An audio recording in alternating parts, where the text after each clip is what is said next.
Assalamualaikum warahmatullahi wabarakatuh. Perkenalkan, nama saya Yayu Guswar Putri dengan nomor induk mahasiswa 2062401018. Pada pertemuan kali ini kita akan membahas siklus konversi perusahaan manufaktur. Pengertian siklus konversi: siklus yang memproses bahan baku dan supplies menjadi produk jadi, barang atau jasa yang siap untuk dijual. Dalam siklus konversi, sistem akuntansi mencatat satu kejadian ekonomi atau transaksi, yaitu konsumsi bahan baku, tenaga kerja, dan overhead untuk menghasilkan produk atau jasa yang dapat dijual. Dalam perusahaan manufaktur, siklus ini terdiri atas sistem penggajian, sistem persediaan, dan sistem akuntansi biaya. Sistem aplikasi yang dalam siklus konversi memproses 5 jenis transaksi, yaitu pembelian barang, penjualan barang, transfer bahan baku, tenaga kerja, dan overhead ke dalam produksi, transfer barang ke dalam proses produk jadi, dan penggajian. Siklus konversi dalam perusahaan manufaktur meliputi sistem penggajian, sistem akuntansi biaya, dan sistem persediaan. Sistem manajemen sumber daya manusia atau penggajian merupakan serangkaian aktivitas bisnis dan kegiatan pengolahan data yang berhubungan dengan pengelolaan karyawan perusahaan secara efektif. Kegiatan penting yang mencakup dalam sistem manajemen sumber daya manusia adalah: pertama, seleksi calon karyawan dan pengangkatan karyawan baru. Kedua, pelatihan atau training karyawan baru. Ketiga, penempatan placement atau penugasan karyawan baru. Keempat, penggajian atau penentuan gaji upah dan insentif lainnya. Kelima, evaluasi kinerja karyawan dan pemberhentian karyawan. Berikut flowchart siklus penggajian manual. Prosedur-prosedur penggajian yang diselenggarakan secara manual terdiri dari: pertama, berdasarkan lamaran yang masuk, bagian Departemen Personalia menyaring dan mengangkat karyawan. Hasil dari proses ini adalah surat pengangkatan karyawan baru yang akan didistribusikan sebagai berikut. Lembar pertama diserahkan ke karyawan yang bersangkutan. Lembar kedua diserahkan ke bagian gaji. Lembar ketiga diserahkan ke penyelia atasan langsungnya. Dan lembar keempat diarsipkan urut abjad bersama-sama dengan surat lamaran, dan referensi diarsipkan menurut abjad. Kedua, supervisor atau penyelia. Setelah menerima tebusan surat pengangkatan karyawan baru, penyelia menyiapkan skedul kerja untuk karyawan baru dan memberikan beban pekerjaan kepada karyawan baru. Menjelang tanggal pembayaran gaji, bagian ini memeriksa tiket kerja dan kartu jam kerja. Setelah diperiksa, kartu jam diteruskan ke bagian gaji, sedangkan tiket kerja diserahkan ke bagian akuntansi biaya. Ketiga, karyawan baru. Setelah menerima surat pengangkatan, karyawan baru akan memperoleh skedul kerja dari atasan langsungnya. Jumlah jam kerja dan jam hadir karyawan akan direkam dan tiket kerja akan diserahkan ke atasan langsungnya. Keempat, bagian gaji. Bagian gaji menerima tebusan surat pengangkatan pegawai baru. Selanjutnya digunakan sebagai dasar untuk membuat catatan gaji kumulatif, yang sementara akan diarsipkan urut abjad. Bagian ini menerima kartu jam kerja dari atasan langsung karyawan. Atas dasar dokumen ini, bagian gaji akan membuat daftar gaji sebanyak 2 lembar dan mendistribusikannya. Yang pertama diserahkan ke bagian keuangan dan lembar kedua diserahkan ke bagian akuntansi. Selanjutnya, bagian ini akan melakukan hal-hal sebagai berikut. Pertama, mengarsipkan kartu jam kerja urut abjad. Kedua, memperbarui catatan gaji kumulatif. Dan ketiga, mengarsipkan catatan gaji kumulatif urut abjad. Kelima, bagian keuangan. Atas dasar gaji yang diterima, bagian ini membuat cek transfer gaji untuk mengisi rekening gaji di bank dan bukti setor bank, dan menyetorkannya ke bank, membuat dan menandatangani cek gaji serta membayarkannya kepada karyawan. Dan terakhir, bagian akuntansi. Setelah menerima tebusan bukti setor bank dari bank, bagian akuntansi kemudian mencocokkan tebusan bukti setor tersebut dengan daftar gaji dan mengarsipkannya urut tanggal. Kegiatan terakhir, bagian akuntansi akan membuat jurnal pembayaran gaji dan memposting ke rekening buku besar. Selanjutnya, tujuan sistem akuntansi biaya. Pertama, menghasilkan informasi untuk perencanaan dan pengendalian dan kinerja kegiatan produksi. Kedua, menghasilkan informasi biaya yang akurat agar dapat digunakan sebagai dasar penentuan harga dan komposisi produk.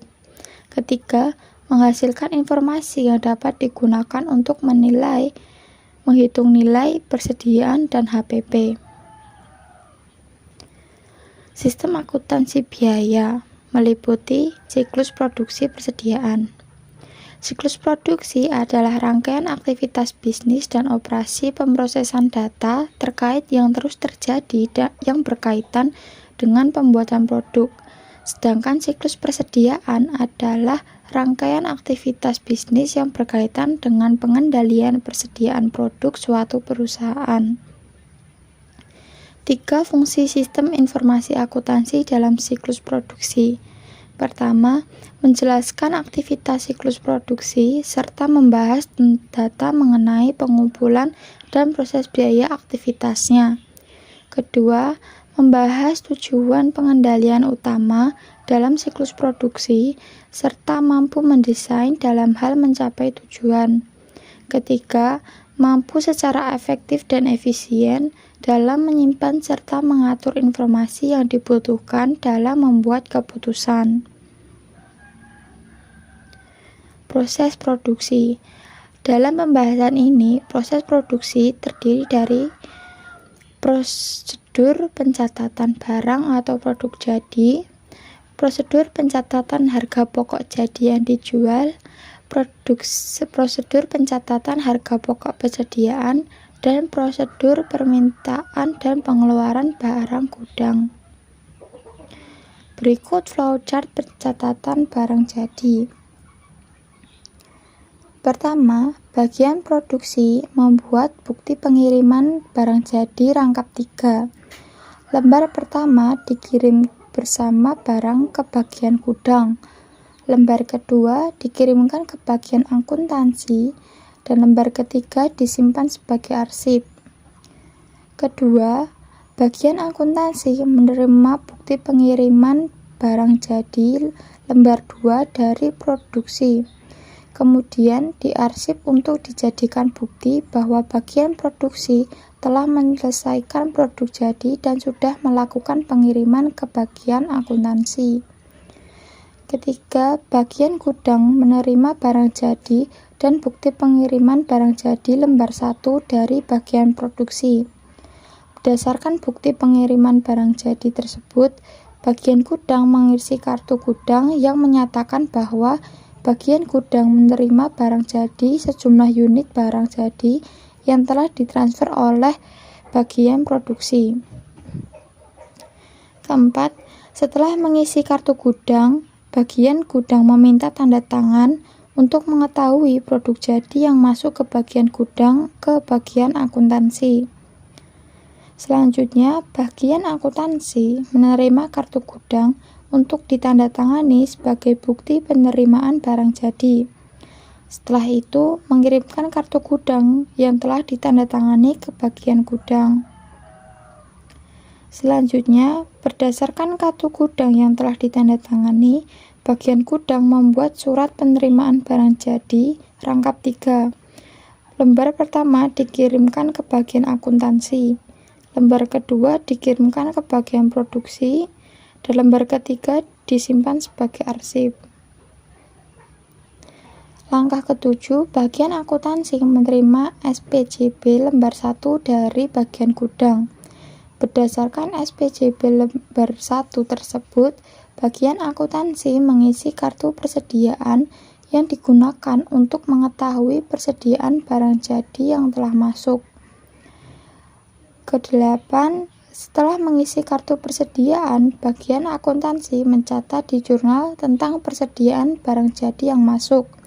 Setelah itu memposting ke buku besar dan dibuatkan neraca saldo dan neraca lajur, jurnal penyesuaian, dan laporan keuangan. Berdasarkan laporan keuangan tersebut, bagian akuntansi membuat laporan penerimaan barang jadi atau LPJB yang dikirimkan ke manajer. Dan yang terakhir, bagian produksi penerimaan SPJB lembar 2 dari bagian gudang. Berdasarkan SPJB lembar 2, bagian produksi membuat laporan penyelesaian barang jadi yang dikirimkan ke manajer. Selanjutnya, flowchart pencatatan harga pokok produk yang dijual. Pertama, bagian produksi membuat surat permintaan bahan baku rangkap 2. Lembar 1 diberikan kepada bagian gudang, sedangkan lembar 2 disimpan sebagai arsip. Kedua, bagian gudang menerima surat permintaan barang baku, lalu mempersiapkan bahan baku yang diminta. Membuat surat pengiriman barang rangkap 2. Lembar pertama disimpan sebagai arsip, sedangkan lembar kedua dikirim ke bagian produksi beserta bahan baku.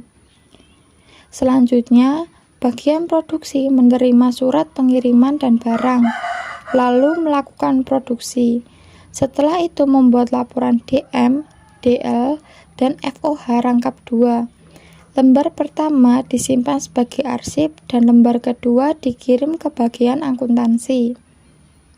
Selanjutnya, bagian akuntansi menerima laporan DM, DL, FOH. Berdasarkan laporan tersebut, bagian akuntansi menghitung DMC, DLC, dan FOH, lalu membuat laporan harga pokok produksi rangkap 2. Lembar 1 disimpan sebagai arsip, lembar 2 dikirim ke manajer. Dan yang terakhir, bagian manajer menerima laporan harga pokok produksi. Berdasarkan laporan harga pokok produksi, bagian manajer menentukan margin laba, lalu membuat laporan harga penjualan barang.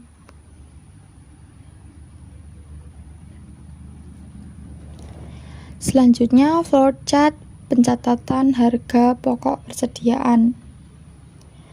Pertama, bagian gudang yang biasanya membutuhkan barang membuat SPP atau surat permintaan pembelian rangkap 2.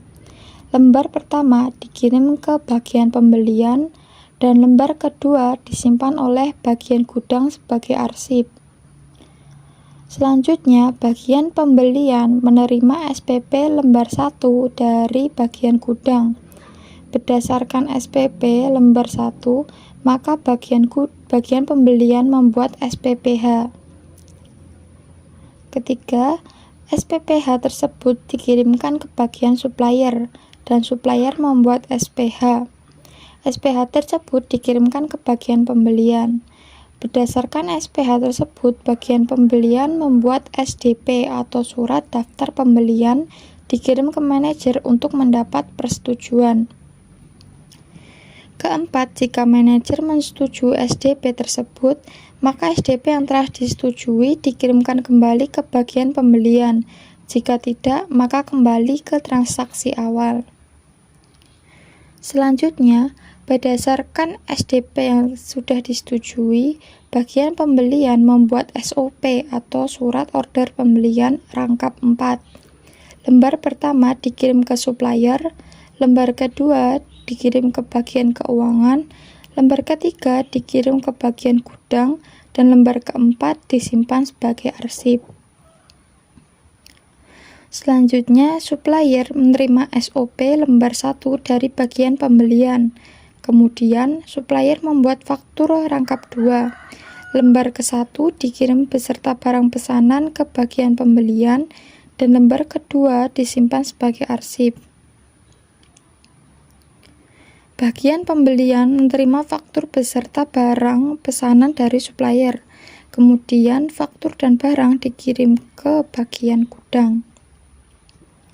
Selanjutnya, bagian gudang menerima barang dan mencatat barang masuk berdasarkan SOP lembar ketiga dan membuat LPB atau laporan penerimaan barang rangkap 3. Lembar ke-1 dikirimkan ke bagian pembelian, lembar kedua dan faktur dikirim ke bagian keuangan, dan lembar ketiga disimpan sebagai arsip. Berikutnya, bagian keuangan menerima SOP lembar kedua, faktur serta LPB lembar kedua dari bagian gudang. Langkah ke-10 berdasarkan SOP lembar kedua, faktur dari bagian pembelian serta LPB lembar kedua. Bagian keuangan membuat laporan pembelian rangkap 2. Lembar pertama diserahkan ke manajer dan lembar kedua disimpan sebagai arsip. Terakhir, berdasarkan laporan pembelian kredit, bagian keuangan membuat laporan harga pokok persediaan rangkap 2. Lembar pertama dikirim ke manajer dan lembar kedua disimpan sebagai arsip.